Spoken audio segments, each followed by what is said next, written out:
In today's newscast, update on weather situation in the British Virgin Islands. OT's minister urges swift action on COI reforms. Key info revealed as Foy Trial continues. CRC proposes eliminating junior ministers. Government procedures digital labor system. And BVI Asia Abroad program to benefit locals. Premier sends best wishes to King Charles. KYRON McMaster dominates with an impressive 400-meter victory. We have the details of this and so much more when 284 News returns.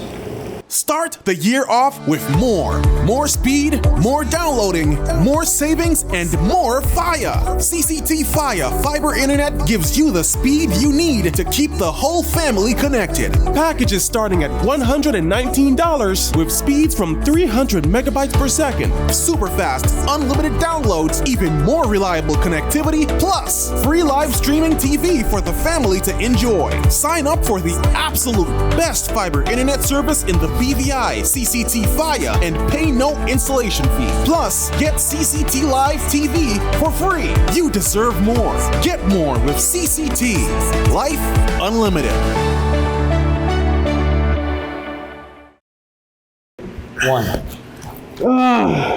Yep, that's me. You're probably wondering how I got here. My name is Kamal Haynes. Most of you know me from 284 News, but now you get to see me in a different light on my very own show called Health is Wealth. We have Joel Turnbull. I don't want you to arch your back when you're pulling down. Milton McLean. First of all, right, your footwork. Steve Augustine. You did a pretty hard workout today, so perhaps... And as you can see, it's actually... Alonzo Boynes. Taekwondo. Adam Murrows. I'll speak as if you're an absolute beginner. I am an absolute beginner. You are an absolute beginner. And Seth Graham. It bites. It will bite. Get your water, get your fruits and veggies, and experience a wealth of knowledge about getting healthy.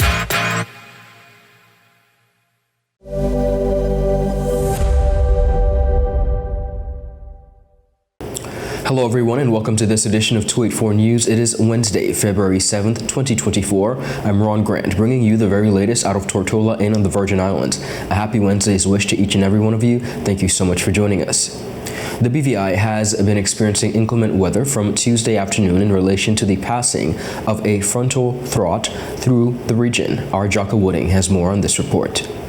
A flash flood warning has been issued for low-lying and flood-prone areas of the British Virgin Islands, effective until midnight Wednesday, February 7th. This warning indicates that moderate to major flooding is either already occurring or imminent in those areas, posing a serious threat to residents and property. Residents residing in low-lying or flood-prone areas were strongly urged to promptly relocate to higher ground. With the potential for moderate to major flooding, immediate precautions should be taken to safeguard life and property. Specifically, individuals living near guts and other flood-prone areas are advised to take extreme caution. The alert underscored the dangers of attempting to cross swiftly flowing waters, whether on foot or in a vehicle. With just 1 foot of flowing water having the potential to sweep a car off of the road, residents are cautioned to be extremely vigilant. When encountering flooded roads, the recommendation is to exercise extreme caution, and if uncertainty arises,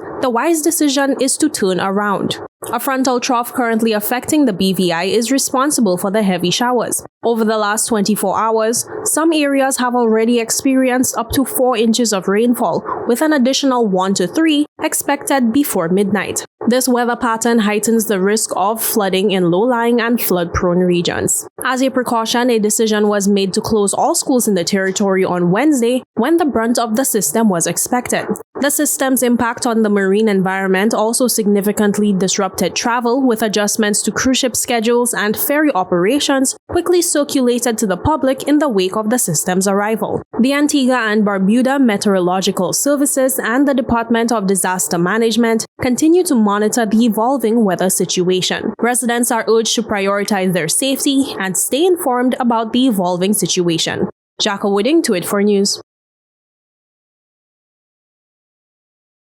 Minister for the Overseas Territories David Rutley has emphasized the imperative need for the government of the Virgin Islands to prioritize the implementation of recommendations laid out in the Commission of Inquiry report. Rutley's message underlines the urgency of reinvigorating the reform process, aiming for completion by May of 2024.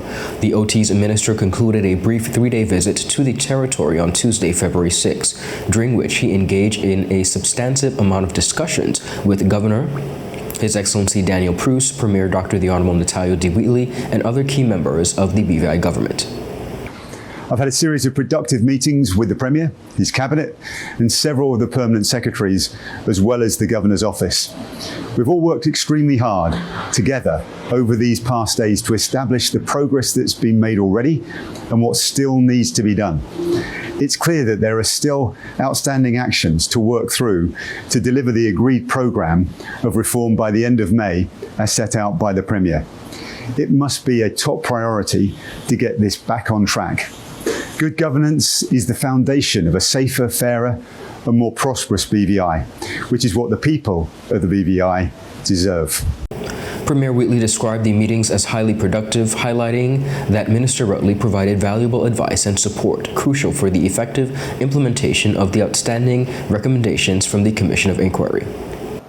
Minister Rutley and Governor Pruce held talks with members of Cabinet, the House of Assembly, senior public officers, and me.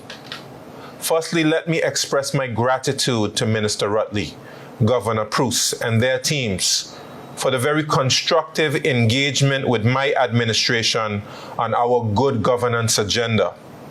Minister Rutley listened carefully, gave sound advice, and offered a great deal of support in our common goal of concluding our obligations under the framework for the implementation of the recommendations of the COI report and other reforms. The Premier also underscored the significance of Rutley's visit, noting its symbolic representation of the deepening relationship between the United Kingdom and the British Virgin Islands.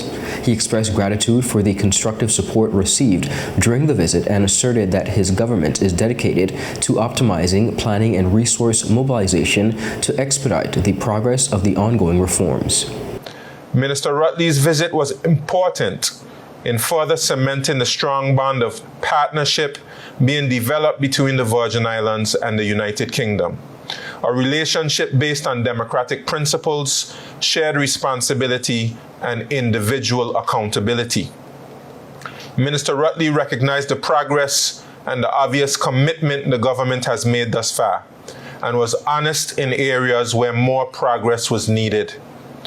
My administration stated without hesitation that we recognize the urgency of this period of reform, and we will optimize our planning and mobilization of the necessary resources to accelerate progress. Regarding policies and legislations on good governance, Premier Wheatley disclosed that several related documents would be released in the coming weeks. In the weeks to come, ministries, Cabinet, and the House of Assembly will be considering, approving, and passing policies and legislation that will strengthen our systems of good government. I will continue to convene meetings with my staff, permanent secretaries, the Attorney General, and department heads overseeing the priority areas. Our resolve is unwavering, and we are firmly committed to getting and staying on track. Again, I thank Minister Rutley, Governor Pruce, and their teams for their constructive approach, and my administration shares their sense of urgency in completing the reforms speedily and effectively. Dr. Wheatley also informed the public that a further detailed update on the status of the remaining reforms will be presented on Friday, February 9th, 2024. Viewers, up next we have more on the local scene. We'll be right back after a quick commercial break.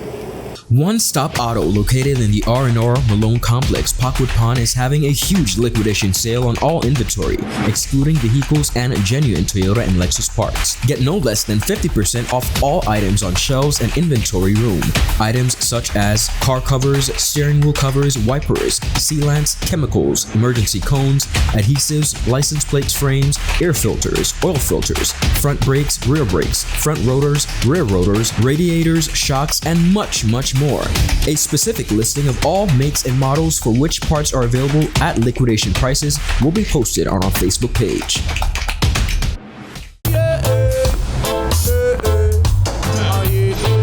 Father Jesus, that line you long like church service.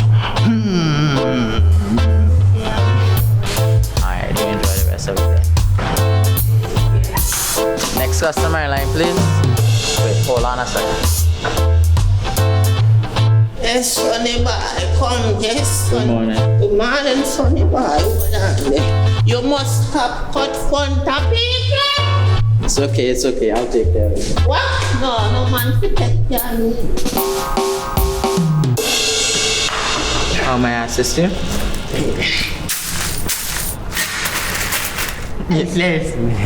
You want top of power?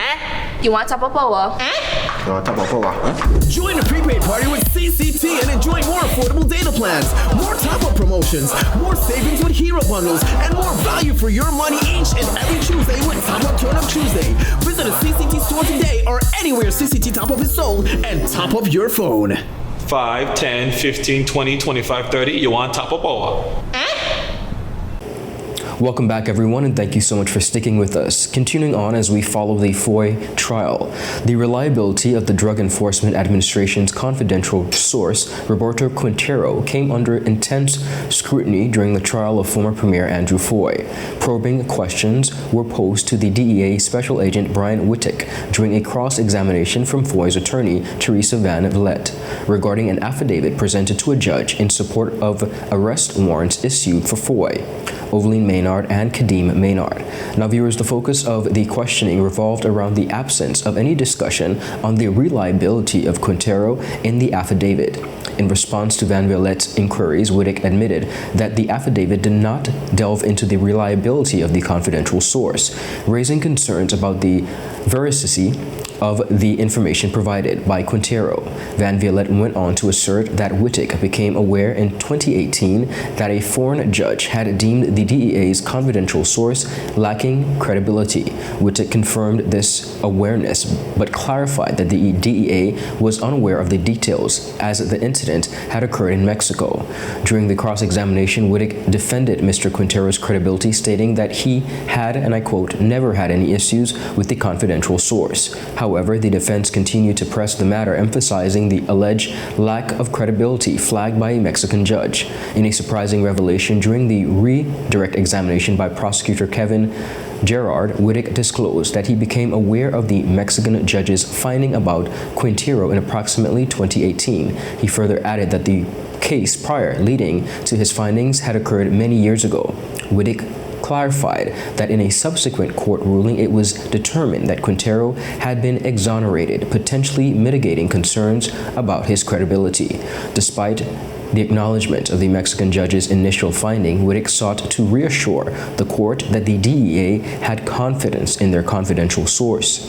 The DEA agent also highlighted the United Kingdom's National Crime Agency's role in the case against Mr. Foy, stating that the NCA played, and I quote, more of a partnership role while the DEA led the investigation and made key decisions. Wittek asserted that he had utilized Mr. Quintero as a source in several international cases in the past. Now, viewers, during the trial, Special Agent Wittek also revealed the identity of the woman previously referred to as RS, or Roxanne, to be Roxanne Sylvester, the former deputy chairwoman of the British Virgin Islands Ports Authority. Wittek's recent testimony shed light on Sylvester's involvement during the time of Mr. Foy's arrest. Despite not being arrested or charged with any crime, Sylvester's connection to the case has raised serious eyebrows. At the time of Mr. Foy's arrest, she was in Miami as part of a Virgin Islands delegation attending the Sea Trade Cruise Global 2022 Cruise Industry Conference. According to Wittek, Sylvester participated in a meeting at the Embassy Suites Hotel in Miami with Foy, BVI PA, then Managing Director Oveline Maynard, and two undercover DEA operatives posing as members of the Mexico's Sinaloa cartel.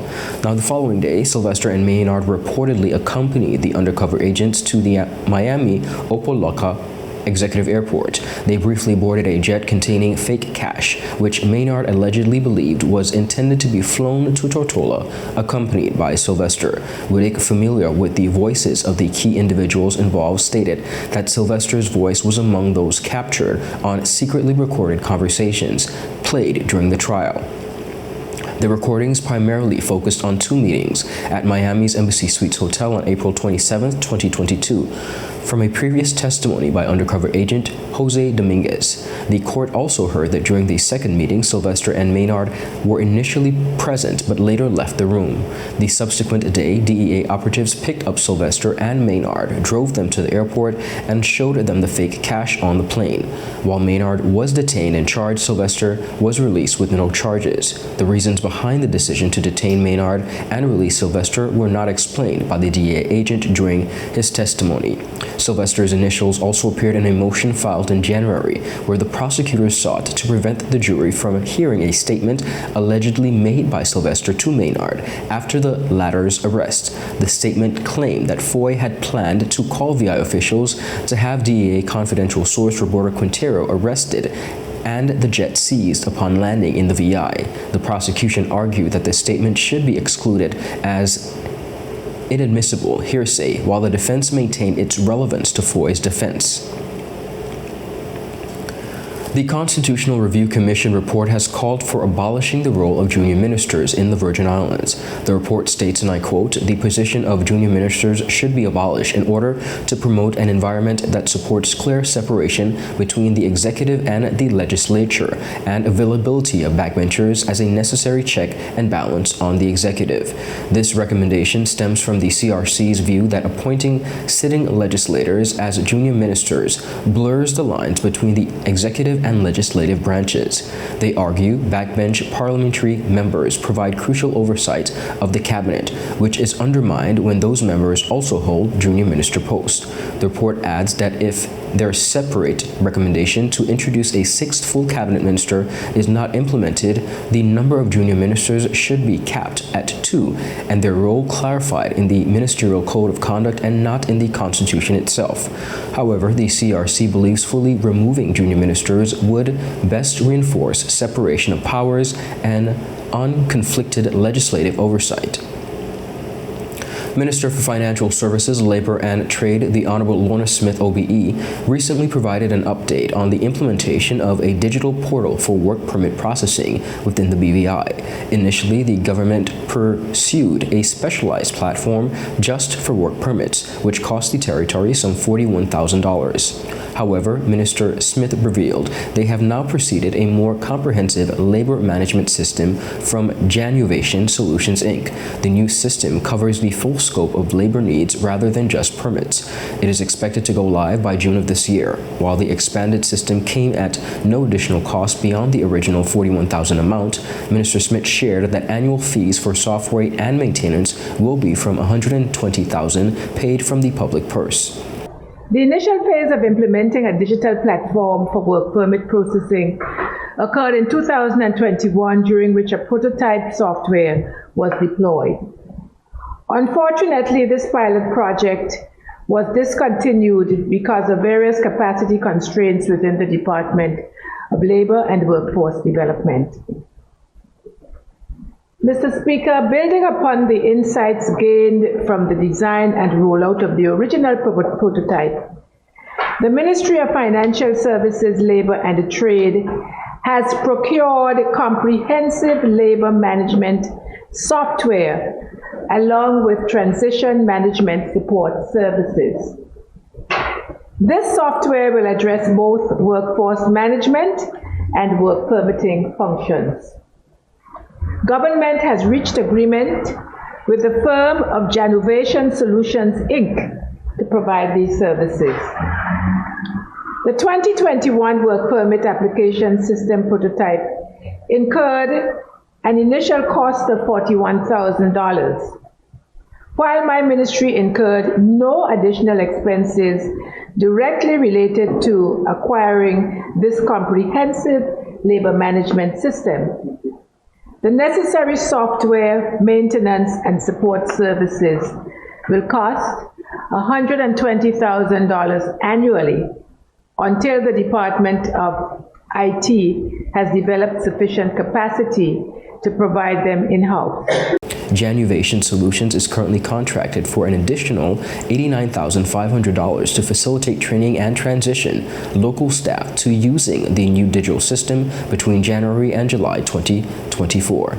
To ensure a smooth and effective implementation of the labor management system, the government has contracted the same Januvation Solutions Inc. from January to July of this year. They will provide transition management services to guide the Department of Labor and Workforce Development through a transformation process, optimizing and modernizing its operations. The total cost of this engagement is $89,500, inclusive of reimbursable expenses. Mr. Speaker, I would like to underscore the Ministry's unwavering commitment to ensuring that the digital platform for work permit processing is not only effective and efficient, but that it's also capable of meeting the diverse needs of all stakeholders, including employers, employees, and the Department of Labor and Workforce Development. Viewers, up next, we have more on the local scene. We'll be right back after a quick commercial break. Yep, that's me. You're probably wondering how I got here. My name is Kamal Haynes. Most of you know me from 284 News, but now you get to see me in a different light on my very own show called Health is Wealth. We have Joel Turnbull. I don't want you to arch your back when you're pulling down. Milton McLean. First of all, right, your footwork. Steve Augustine. You did a pretty hard workout today, so perhaps... And as you can see, it's actually... Alonzo Boynes. Taekwondo. Adam Murrows. I'll speak as if you're an absolute beginner. I am an absolute beginner. You are an absolute beginner. And Seth Brame. It bites. It will bite. Get your water, get your fruits and veggies, and experience a wealth of knowledge about getting healthy.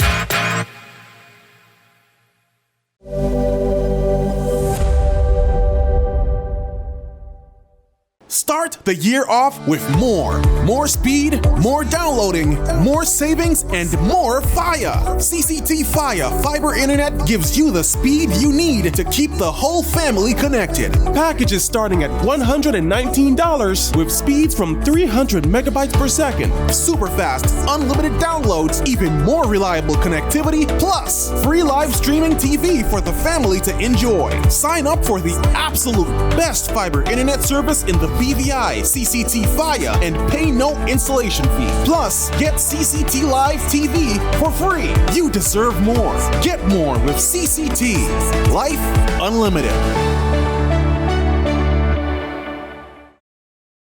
Welcome back, everyone, and thank you so much for sticking with us. Continuing on, the BVI Asia Abroad Scholarship Program is one that continues to benefit young Virgin Islanders and ultimately the territory, as it provides educational opportunities in critical areas that meet the demand of key industries within the BVI. Ms. Zyra Wheatley, Assistant Secretary of the International Affairs Secretariat, spoke about the amazing opportunity during a recent interview with ourselves. So to start off, it's a three-way partnership program. So the government funds part of the studies. Then you have free tuition from universities in Asia, and then the private sector also provides some financial support. Currently, we have 32 offers in bachelor's, master's, and PhD programs, and of course, language studies across 10 universities. And those universities cover 5 countries, which include Macau, Hong Kong, Singapore, China, and Taiwan. Beautiful. Now, you mentioned, Ms. Wheatley, about, of course, the essentially life-changing opportunity that the scholarship offers. Tell us about really the impact that this will be having on our students who will be returning home upon completion and being able to contribute to the fabric of our society. Well, one of the good things about the program is that the subjects of study are focused towards the labor needs of the BVI. So of course, there's the immediate impact of focusing on the needs of the territory's development and growth. And then of course, because Asia is a bustling, growing and very technological focused region, they also benefit from the experience of having to hone their skills and studies in such a diverse place. But I'm sure some of the students who actually participate in the program and study in some of these places can speak a bit more to their experiences and the uniqueness that it has to offer to future participants. Additionally, she shared eligibility requirements. So first of all, for eligibility for the undergraduate program, you need to have a high school diploma or working towards your sixth form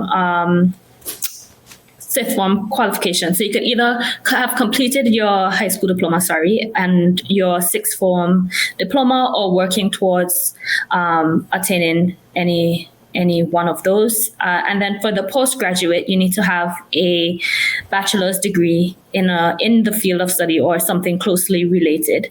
Of course, the scholarship is free tuition, which is one of the main attractive packages of the program. And then successful candidates are then eligible for housing assistance, travel, and living assistance as well. Just pause for a moment. And in terms of the application process, I always encourage persons to email studyinasia@bvihongkongoffice.com.hk. That's studyinasia@bvihongkongoffice.com.hk. There are a number of deadlines that are coming up, so I'm encouraging persons to inquire as soon as possible. There's one on the 15th of February for the National Taiwan University, March 7th for Taipei Medical University and the National Sun Yat-sen University in Taiwan. And then there's March 7th again for the University of Macau and Macau Institute of Tourism Studies. We're very active on our social media pages, and you can also find the contact information for WhatsApp and telephone if any persons are interested in speaking a bit more of the program or asking questions on how to apply. For the full interview, visit all 284 media platforms. The government of the Virgin Islands have extended its prayers and best wishes to His Majesty King Charles III following the announcement of his cancer diagnosis. In a statement on Monday, Premier Dr. the Honorable Natalio D. Wheatley, on behalf of his administration, expressed solidarity with individuals worldwide who are sending positive thoughts and wishes to the monarch during this challenging time. He stated, and I quote, "On behalf of the government and the people of the Virgin Islands, I join with persons around the world in extending prayers and best wishes to His Majesty King Charles III during his recent medical concern." Buckingham Palace confirmed the news of the King's cancer diagnosis to the public on Monday, noting that the 75-year-old monarch received the diagnosis after undergoing treatment during a recent hospital visit for a separate medical procedure for prostate enlargement. The King has since commenced a schedule for regular treatment and will temporarily step back from public-facing duties during this time. However, Charles will continue to fulfill his state responsibilities and handle official paperwork as usual.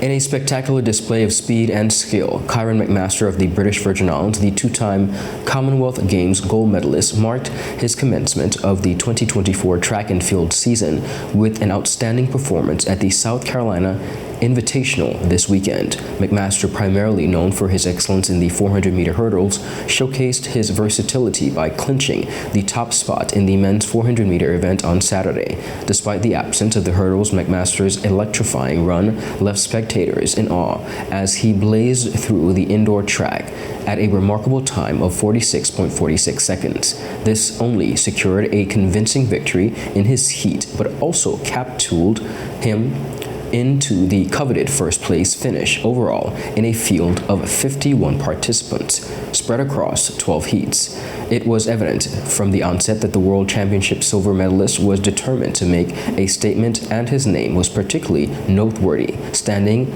more than a second faster than his closest rival, KYRON James, who also gave an impressive performance. The opener set the stage for an exciting season ahead, with McMaster's eyes undoubtedly set on the Olympic Games in Paris this summer. Viewers, that is it for today's news roundup. Be sure to follow us for your daily news updates at Tweet4 Media and Tweet4 BVI on Instagram and Twitter. I'm Ron Grant. I'll see you again tomorrow. Do have an enjoyable and safe evening. Happy Wednesday. Goodbye.